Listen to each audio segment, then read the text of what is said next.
Hello and welcome to my YouTube channel where I talk about books and apparently where I am obsessed with ranking things.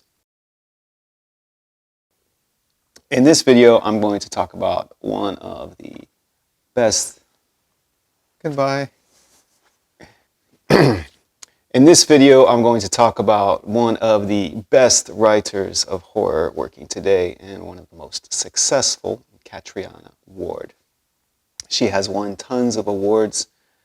The Shirley Jackson Award. She's won the August Derleth Award 3 times and counting. The August Derleth Award is for Best Horror Novel of the Year, given out by the British Fantasy Society. For more about that award, I made a video where I rank all the winners in the award's 11-year history. You can check that out and see where Catriona Ward's books rank among the other winners. A lot of the fun in reading a Catriona Ward book is in discovering what the book is about. The stories always take you on many twists and turns with multiple timelines and multiple POVs, and it always keeps you guessing and always keeps you turning the pages. So because a lot of the fun in reading her work is in discovering what the story is about, I won't be telling you much about the plot in this video, except what you would get from the first 10 or 15 pages. Catriona Ward has put out 5 books.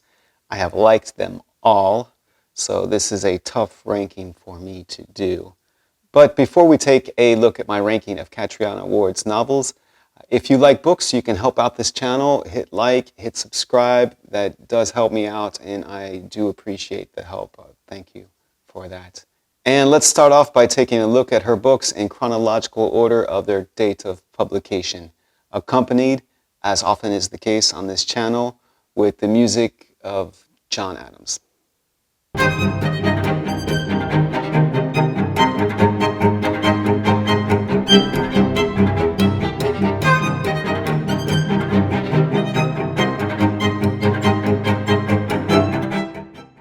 Starting off my ranking at number 5 is her 5th book, her latest release, which came out about 2 weeks ago, Looking Glass Sound.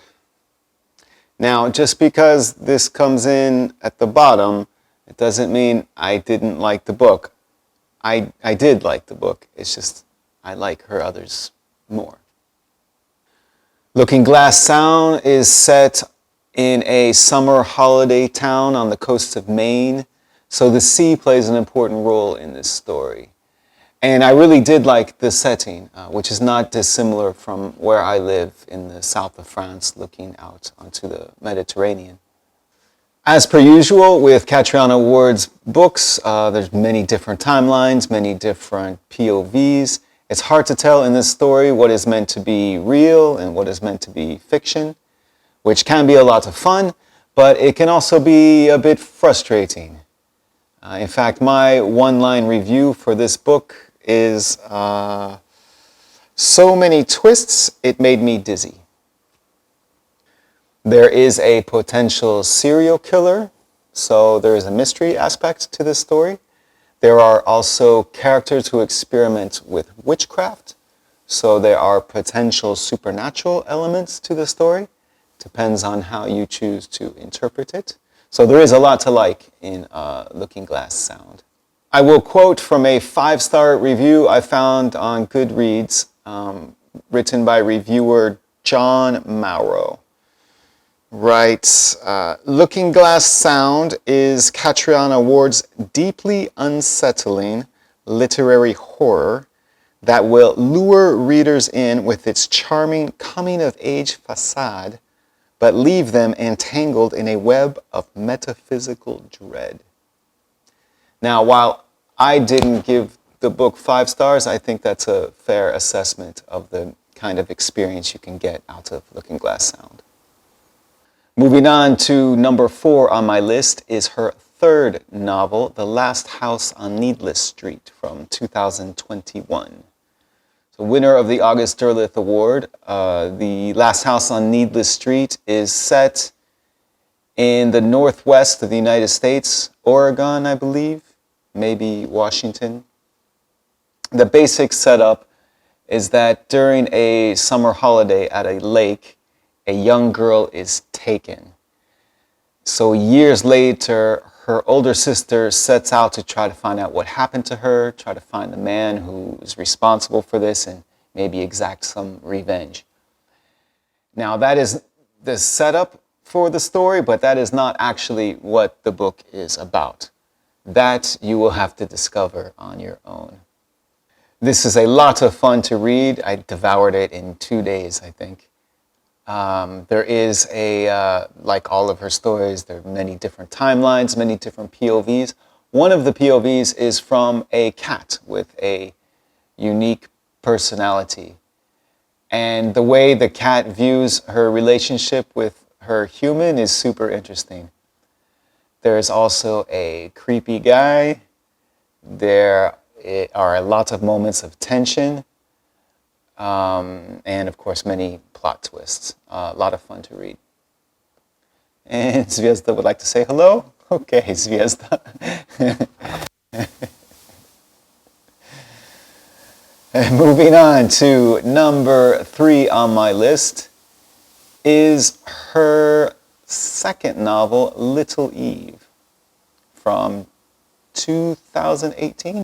This is more along the lines of a historical fiction novel. There are several different timelines, but most of the story is set in the early parts of the 20th century, the 1920s, on an island off the coast of Scotland. The writing is gorgeous in Little Eve. Catriona Ward does a great job of adjusting her writing style to the time she's writing in and for the characters or the POVs that she's writing for. I really felt like I was getting an intimate look into the lives of the people at that time and at that place. The setup is a disturbing one. The story centers around a cult of women and little girls and their cult leader who is an older man. It was tough for me. It's not graphic, but Catriona Ward's writing is so vivid and so intimate and suggestive that the idea of these girls and these women deprived of their liberty, deprived of their potential, it was painful. It was tough for me sometimes. But what I really loved about this story was the characters. There's a man who interacts with one of the girls from the cult, and he tries to explain to her how the mysticism taught by the cult leader is just a sham and a series of parlor tricks. So Catriona Ward introduces into the story this idea of critical thinking, which plays really well on me. And the interaction between these two characters I thought was excellent. And there is a mystery aspect to the story, which I liked as well.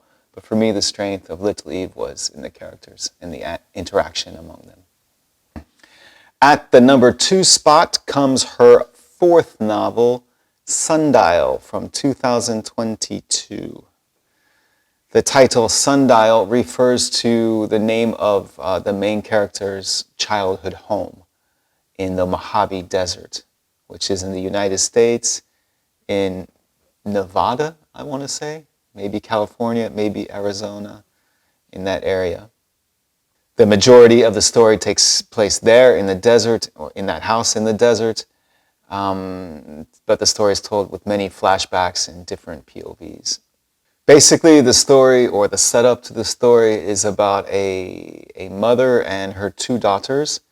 She suspects one of her daughters might have some evil tendencies, some evil predilections. So she takes the daughter back to her childhood home in the Mojave Desert to try to deal with that situation. Plus, her marriage isn't going so well either.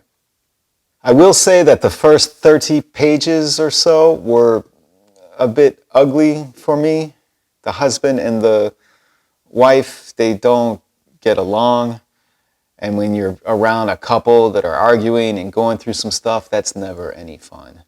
But once we got to the home in the Mojave Desert, which is pretty early in the book.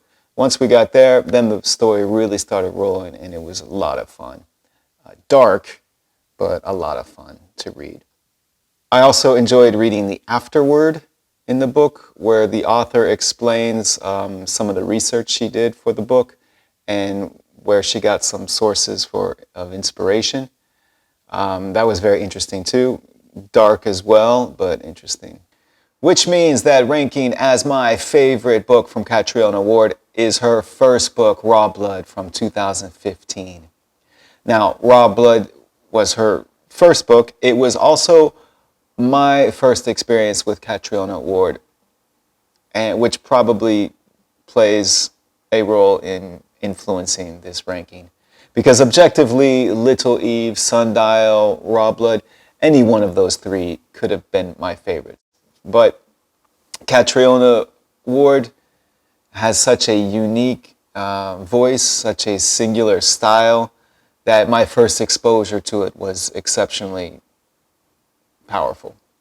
Like Sundial, the title Rawblood refers to a home, and the people in this home, they don't want to leave the home. They think that something bad might happen if they go outside the limits of their estate. It's very vague, I know, but the fun is in discovering for yourself what the story is about. This is a historical fiction horror. There are several different timelines, many of which are in the 19th century, and some are in the mid-20th century. And since Catriona Ward does a fantastic job of adapting the prose to fit the time that she's writing for, and this was my first experience with her work, and I was so impressed, so amazed at the craftsmanship, at her technique, and the beautiful writing. I will say, since I rarely read 19th century literature, I did find it a bit difficult to read. And while I was just blown away by how beautiful the writing was, to be honest with you, it's not a book that I enjoyed reading while I was reading it, especially also considering the multiple timelines, multiple POVs, hundreds of pages into the book, and I'm still trying to figure out what it's about. But when I got to the end, it was a powerful, it was a powerful experience. I was blown away. And I'm not sure, even to this day, that my interpretation of the ending, my idea of what the story is about, I'm not sure it's the correct one. But I love what I was able to take away from the book. But it is one of those books, or it was for me, that I didn't enjoy it at the time I was reading. But it's one of those books that once I finished it, it planted a seed, and I'm still thinking about it, years later. So there it is. That's my ranking of an author that I think is one of the best authors working today. I would say if you have not read Catriona Ward before, I would suggest maybe starting with some of her more accessible books, which would be The Last House on Needless Street, Sundial, or Little Eve, if you're more a fan of historical fiction. I think that Rawblood and Looking Glass Sound, those are a little less accessible, perhaps. Then again, I started with Rawblood, so what am I saying? But I would love to hear about your experience with this writer. What is it about her stories that you love, and what is your favorite Catriona Ward book? And I also want to encourage you to check out, I have other author rankings. I rank all the novels from Clive Barker. I have one for the novels of Ira Levin and one for Shirley Jackson. And that's it. Thank you for watching, and I'll see you at the next video.